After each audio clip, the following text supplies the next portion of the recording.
¿Les ha pasado que un día se citan con alguien para tomarse un café, para conversar o una reunión de trabajo?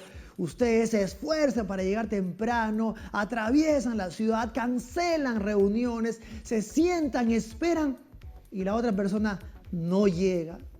Y no llega, y no llega, y luego llega. Y lo peor de todo es que no es la primera vez que los hace esperar. Siempre llega tarde, es su normalidad, es lo común de ellos llegar tarde. Y claro, y te dicen, oye, no sé qué pasó, yo estaba trabajando tranquilo, estaba con mi tiempo y no sé qué pasó. Y el tiempo se fue volando y mira, llegué tarde.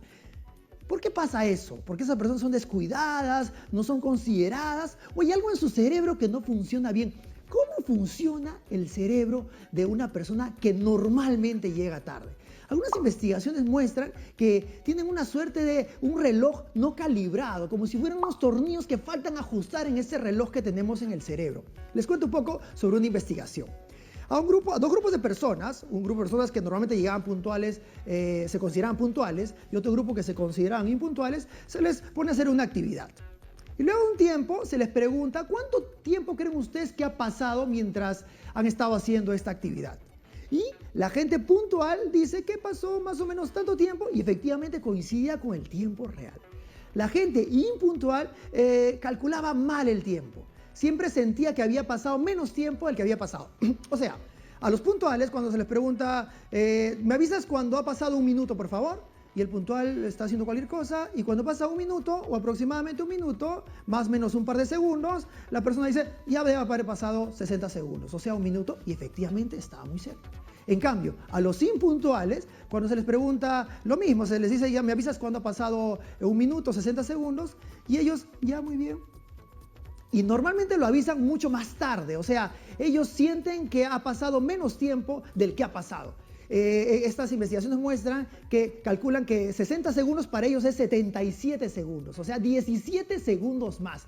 Estamos calculando que por cada hora, para una persona que tiene el cerebro de impuntual, están calculando 77 minutos. Y si eso lo sumamos en 24 horas al día, para una persona que tiene un cerebro impuntual, más o menos un día no tiene 24 horas, sino tiene casi 6 horas más, casi 7 horas más. Miren ustedes cómo parece en nuestro cerebro, en el cerebro de las personas impuntuales, su reloj no calcula bien el tiempo. Entonces puede ser que sea su culpa, puede ser que sea un descuido, pero también puede ser que sea un mal funcionamiento de cómo calculan ellos el tiempo en su cerebro.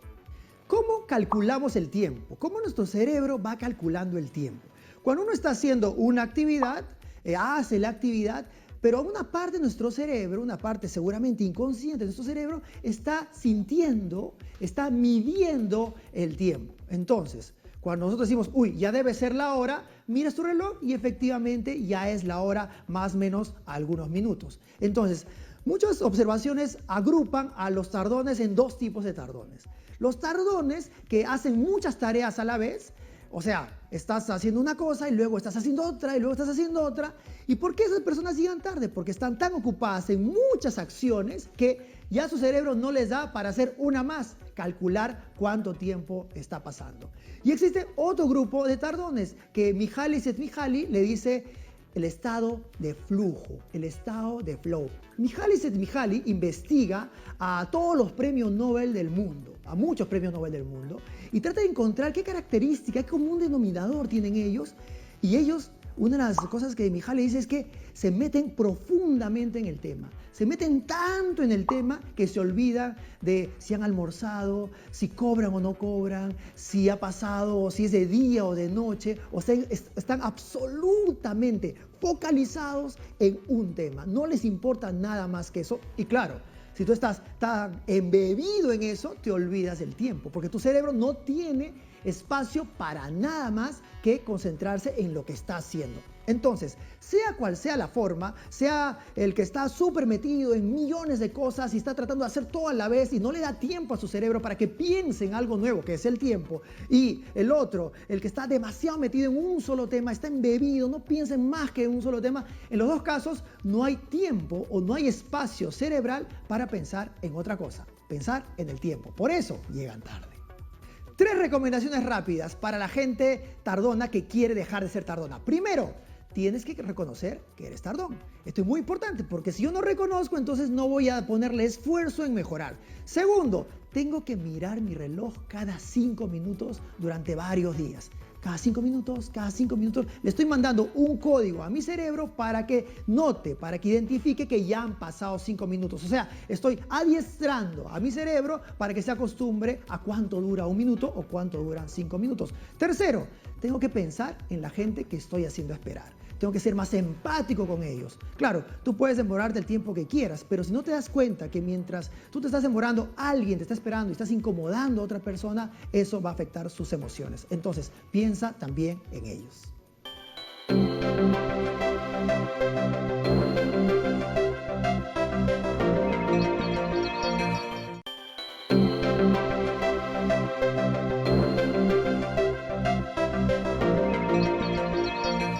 Mis queridos amigos, seguimos hablando sobre por qué llegamos tarde, qué hay en nuestro cerebro. Es un tema cultural, es un tema al contrario genético, darwiniano.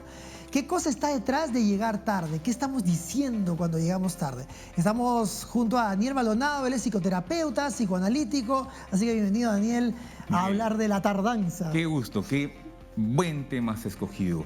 Me parece muy interesante. Es un tema además que fácil de criticar. Es fácil para nosotros criticar a los tardones, aun siendo tardón de vez en cuando. ¿Por qué la gente llega tarde? Ya, eso es bien interesante, ¿no? Yo creo que hay varias... primero que bien lo dices tú. Cuando la tendencia es criticar a algo, no comprendemos. Ponemos el parche, la solución, y no entendemos la mecánica que hay tras una conducta, tras una actitud. Más que una conducta, es una actitud o una expresión de nuestro mundo inconsciente.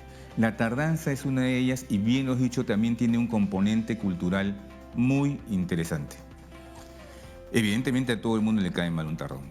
Claro. Cuando uno lo sufre. Cuando uno lo sufre. Cuando uno es tardón, mira, se cree todas sus racionalizaciones. Estos no comprenden que el tráfico en Lima es así. Es horroroso, ¿no? El tráfico. Uy, no sabes, tuve un... imponderable la frase. Daniel, el tráfico en Lima es complicado, es verdad, pero creo que es el mejor de nuestros pretextos, ¿no? Por supuesto. El día en que arreglemos el tráfico va a haber un problema serio. Sí. ¿Cómo justifico mi tardanza? Exacto. ¿No? Claro, claro. Y ahí viene, ¿no? Yo creo que empecemos por pensar qué es la tardanza, ¿no? La tardanza no se da solamente a nivel de personas llegando a desfase a una cita. Es lo mismo que te puede pasar a ti, a mí o a tus televidentes cuando el sastre le dice su prenda, su saco está listo el viernes. Sí. Uy, no. Exacto, tengo claro. mucho trabajo. El lunes, por favor. O la clásica tardanza el carpintero. Ya, esa no es infinita. No, es infinita. Nunca llega. Nunca llega, claro. Entonces, y si te das cuenta, en estos casos la tardanza va acompañada de una serie de actos. Uy, no, disculpe, una especie de sumisión. Yo le prometo entregársela, se la llevo a su casa, le voy a hacer el mejor mueble, su carro va a ser el mejor afinado. Y esta misma persona, si tú haces memoria en esta situación, te dijo, de todas maneras lo tengo, de todas maneras. Primero, lo que vemos ahí es que hay una percepción no subjetiva del tiempo, sino una percepción más subjetiva e inmediata de la demanda. Usted me pide que sea el lunes, yo le digo que le voy a entregar el lunes el auto para que se quede callado. Ahora, entonces, tú estás diciendo ahorita que la persona sabe que no va a cumplir. O sea, adrede está mintiendo para no perder la oportunidad. No. Yo creo que ni siquiera se le ocurre en pensar. No lo piensa. Por si acaso dice sí. Y por otra cosa es que tiene una fantasía que sí puede hacerlo. Es decir, en ese momento posiblemente se olvide, que sucede muchas veces, de todas las tareas extras que tiene. ¿Qué tiene que hacer esta cosa de acá o comprar este insumo? Y se concentra en la demanda de la persona y dice, sí, yo llego, sí lo entrego, ¿no? Entonces ahí Hay una esperanza en hay eso. una esperanza y un toque de fantasía. Pero tiene que ver seguramente con la necesidad, ¿no? Me acuerdo alguna vez me he ido a estos centros de impresiones y les digo a la persona, oye, creo que me puedes tener un billar para pasado mañana. De todas maneras. Yo creo que Pero claro, hay 50 otros que están ahí esperando. Si él dice no, otro me capturará y me dirá lo mismo, que de todas maneras, y claramente nunca pasó. ya, mira, eso es interesante, porque lo que me estás diciendo acá habla del otro lado de las culturas impuntuales. Cuando te dicen de todas maneras te están timando, pero cuando tú ya entregaste el adelanto, no Claro. importa, el timo desapareció. Ya está, ya te Ya fregaste. te fregaste, ¿no? Claro. Ese Claro. es el otro lado, ¿no? En que nuestras transacciones se basan en el compromiso inicial, pero no en el compromiso de entrega. Sí. Entonces tú te puedes imaginar que la tardanza, que yo creo que no hay que juzgar, sino entender, habría que ser analizada también como una secuencia de pérdidas, digamos, pérdidas reales, ¿no? Digamos, pérdida de tiempo, la gente que llega tarde a una reunión, puede ser que si es una reunión de trabajo, que la persona que esté esperando tenga que postergar otras, o si es un médico, un dentista, pierda otros pacientes o tenga que prolongar su tiempo de trabajo o limite sus... Oye, aquí tiene entonces que ver con la empatía, ¿no? Con el pensar qué le está pasando al otro mientras yo calculo mis tiempos mal y decidí hacer otra cosa mientras tanto, ¿no? Hay un lado que sí y otro lado en que tiene que ver con cómo nos vemos frente al otro. ¿Te imaginas? Sí. Vamos a intentar imaginar cómo funciona la mente de un impulsor. A ver, vamos. Eso es bien curioso. Mira el reloj, que yo no tengo reloj. Ya se me pasó. Dice, uy, me falta media hora para salir. Media hora, se pone la corbata, cambia la corbata, prende la televisión, total, media hora es media hora, llega de sobra, faltan 10. Sale volando, sabiendo, o sea, en esa media hora pudo salir, pero hay una especie de pequeña procrastinación. ¿Por qué? ¿Pero por qué, Daniel? ¿Por qué hacemos eso? Y yo me siento muy, muy tocado con eso, porque esa escena me ha pasado a mí. Yo te lo hice en mi casa, miro la hora, igualito lo que tú has dicho. Así la hago. Sí la hago. Y un momento ya no la haces. Y ya sabes que no la haces. Y entras en Pero ¿por angustia. qué lo hacemos? O sea, ¿qué nos pasa? Hay varias cosas allí. Para empezar, la primera es que muchas personas tenemos un temor a cumplir las cosas.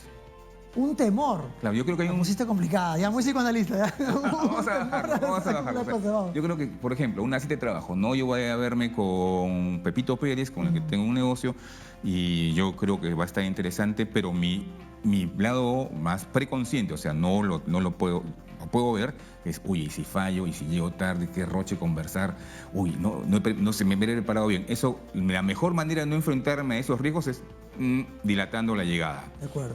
La segunda es, me va a juzgar. O sea, pero en el primer caso estás diciendo que la persona no quiere ir o no quiere llegar, inconscientemente. Quiere ir y no quiere ir. Y no Hay una quiere. ambivalencia. De acuerdo. Quiere ir porque quiere quedar bien con la persona, sabe que es educado llegar a tiempo, pero a la vez teme un rechazo. Mira, estamos hablando de una cuestión casi de dependencia. Yo quiero que me salga el negocio, quiero que esta cita amical o romántica resulte, pero a la vez temo el rechazo. Entonces, Claro. esas dos expresiones se mezclan en una.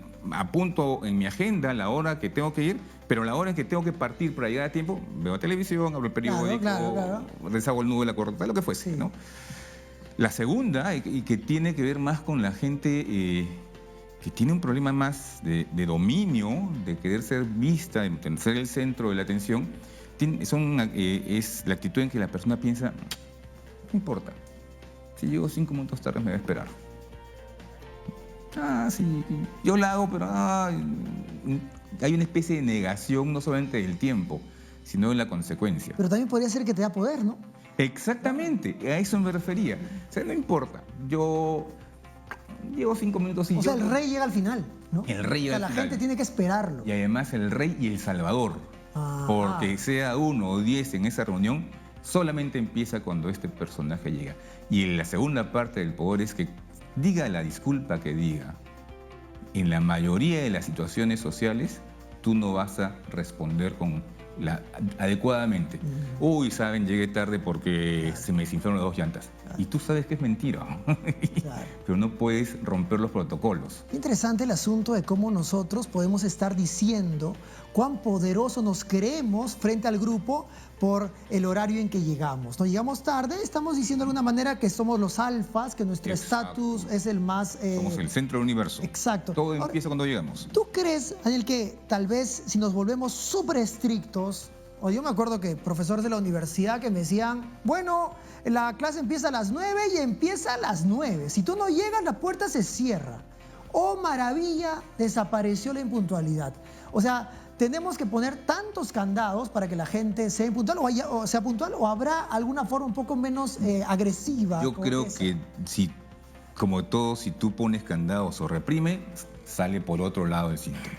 ¿Okay? Pero bueno, en aras de los impuntuales, que somos todas, tengo que decir que la persona impuntual, y todos lo sabemos, suele sentirse muy avergonzada. Llega y siente hasta miedo. Oye, ¿ahora qué van a decir? ¿Cómo llegué tarde? Siente miedo, siente vergüenza y muchas veces sabe que la justificación que va a dar no va a ser creída. Y hay una especie de doble vergüenza con su misión. O sea, tampoco hay que pensar que los impuntuales... Todos son unos, son unos narcisistas, claro, todos así buscando poder. No, nada que ver, ¿no? Oye, ¿hay alguna... O sea, tú me dices, ¿uno puede salir de ser impuntual? O sea, ¿puede curarse la impuntualidad? Yo creo que sí, ¿no? Yo creo que en la medida en que tú confrontas tus propios temores y ves las fantasías inconscientes que tienen que ver con la impuntualidad y hacer de la puntualidad un goce, sí puede salir. O sea, una persona pasiva-agresiva que te agregue llegando tarde y dejándote con la boca cerrada, posiblemente si trabaja su lado pasivo-agresivo, claro, va a comenzar a llegar más temprano, ¿no? Sí, pero me imagino que el medio estimula la tardanza. Sí. Como se permite, nos permitimos todos. Me acuerdo alguna vez cuando trabajaba en una zona de la Amazonía, todos decíamos, bueno, estamos relajados, no pasa nada, sigue durmiendo, no muy relajado. Pero cuando llegaba el bote, porque el bote venía cada 4 días, la gente súper puntual esperando el bote porque tenía que salir. O sea, la puntualidad o la impuntualidad al parecer tiene que ver con la necesidad y el requerimiento, la presión del medio. Qué interesante lo que has dicho, porque en este ejemplo tú te puedes dar cuenta que mientras había recursos de tiempo y etcétera, infinitos, nadie hacía nada. Pero cuando aparecía la realidad con el recurso de el bote, que está 1 hora y se va indefectiblemente, todo el mundo se alineaba a los requerimientos de la realidad. La puntualidad es un requerimiento de la realidad. Entonces, Miguel, fíjate, yo creo que también ser impuntual es querer sacarle la vuelta a la realidad, negar la realidad, que es algo muy nuestro, muy humano y muy también de nuestra sociedad. Qué interesante. Miren, amigos, todo lo que nos cuenta Daniel sobre, claro, es fácil juzgar a la gente que llega tarde cuando nosotros no somos los que llegamos tarde. Y además es fácil acostumbrarse a la tardanza cuando vivimos en un medio donde todo el mundo llega tarde. Sin embargo, si es que cerramos ciertas puertas, no todas, pero si cerramos ciertas puertas, vamos a empujarnos y estimularnos a llegar un poco más temprano pensando en que estamos afectando al otro. Pero esto es un cambio que no es sencillo, no es de un momento al otro. Hay que procesarnos, hay que analizarnos y seguramente en un tiempo haremos que nuestro país se vuelva un país súper, hiper, recontra puntual. Gracias, Daniel. A ti, a ti.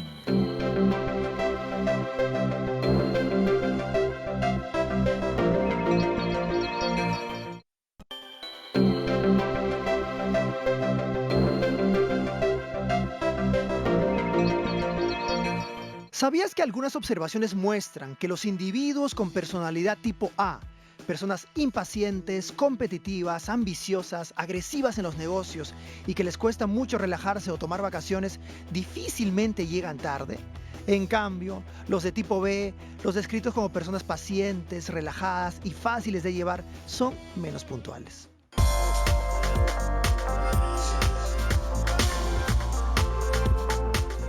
La rara del día de hoy es estado de flujo. Mihaly Csikszentmihalyi, un famoso investigador polaco, decía: tenemos que encontrar en qué fluimos y así seremos felices. Por ejemplo, un científico entra a trabajar en su ciencia a las 8 de la mañana, se da cuenta, ya son las 5 de la tarde. ¿En qué momento pasó todo esto? No tuvo hambre, no tuvo sueño, no se aburrió. ¿Por qué? Porque estaba en su estado de flujo, fluía. O, por ejemplo, un bailarín o una bailarina están bailando, ¿se dan cuenta? 6 de la tarde, pero ¿a qué hora pasó tanto? Porque han estado súper metidos. Un doctor que está operando el cerebro, metido en el tema, viendo las neuronas, viendo los lóbulos, se dio cuenta, 6 horas de operación. ¿Por qué? Porque estaba en el estado de flujo, estaba fluyendo. ¿Cómo puedo utilizar este término y este concepto en la vida diaria? Por ejemplo, digamos que un día te sientes aburrido. Ya no te conectas con tu trabajo como antes, lo que estás estudiando no es lo que te pone, no te prendes con el asunto, entonces haces un pare y levantas tu bandera libertaria y dices, no, tengo que encontrar mi estado de flujo. ¿En qué fluyo yo? Porque de esa manera voy a dar mi mejor talento, voy a ayudar al planeta y me voy a ayudar a mí mismo. O sea, voy a ser feliz. Entonces, amigos, busquemos nuestro estado de flujo. Fluir.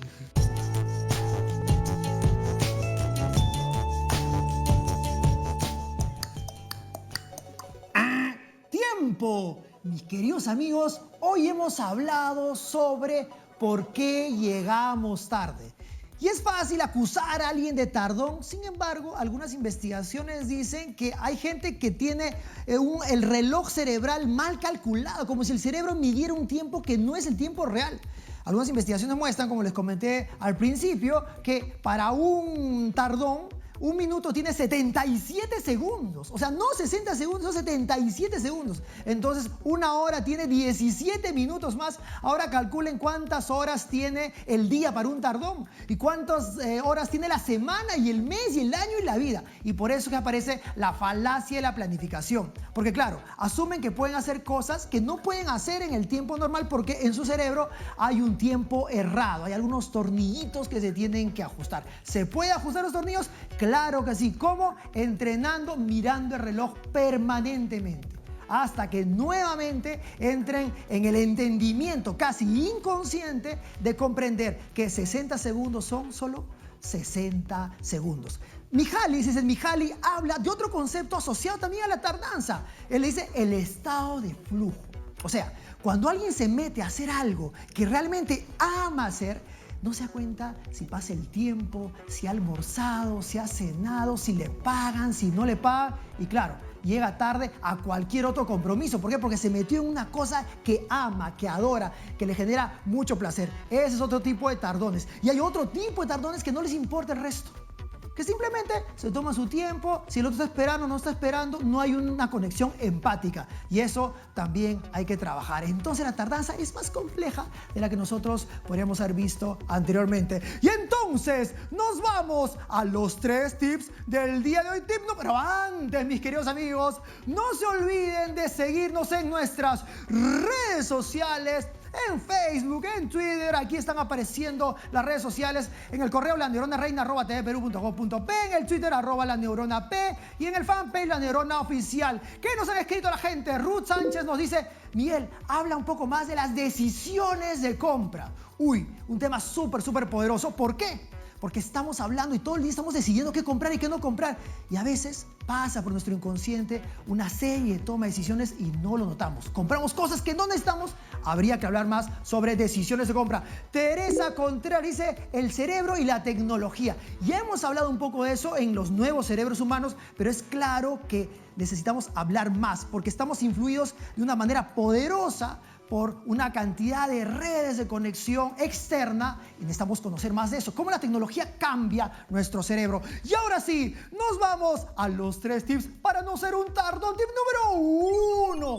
Como les dije al principio, hay que reajustar nuestro tiempo cerebral. Mirar el reloj a cada rato hasta que nuevamente entendamos que 60 segundos son 60 segundos. Y también es importante pensar en las otras personas, ser más empáticos, saber que cuando yo me estoy tardando, a alguien le estoy afectando. Y ese alguien también le va a afectar a otra persona y a otra persona. Si queremos ser mejores, tenemos que empezar por nosotros mismos. Es fácil criticar al otro, que el otro no ha hecho tal cosa, que el político tal cosa, que la autoridad tal cosa, que el empresario tal cosa. ¿Y nosotros ¿Cómo estamos con el tiempo? Si nosotros somos más cuidadosos con nuestro tiempo, en nuestro espacio, seguramente estamos contribuyendo mucho más a que tengamos un país maravilloso. Tip número 2. Clave fundamental, mis queridos amigos. Necesitamos entender que nuestros tiempos no son iguales a los del resto. Cuando yo, por ejemplo, me meto a hacer algo que me apasiona demasiado, como diría Mihaly Csikszentmihalyi, tengo que avisar al resto. Mis queridos amigos, voy a entrar en algo entro en estado de flujo. Y para mí el tiempo en ese momento desaparece. Por favor, no me esperen, no esperen que regrese, no esperen que responda el celular, no esperen nada, porque estoy en estado de flujo. Tip número 3. Hay que revisar a un autor fascinante. Mihaly Csikszentmihalyi. No me he equivocado, amigos. No. Estoy pronunciándolo bien. Lo he entrenado mucho tiempo. Mihaly Csikszentmihalyi. El libro se llama El flujo o The Flow y está en español también, El flujo. Nos ayuda a entender por qué cuando nos apasionamos en algo, realmente lo hacemos extraordinariamente bien. Y él hace una recomendación.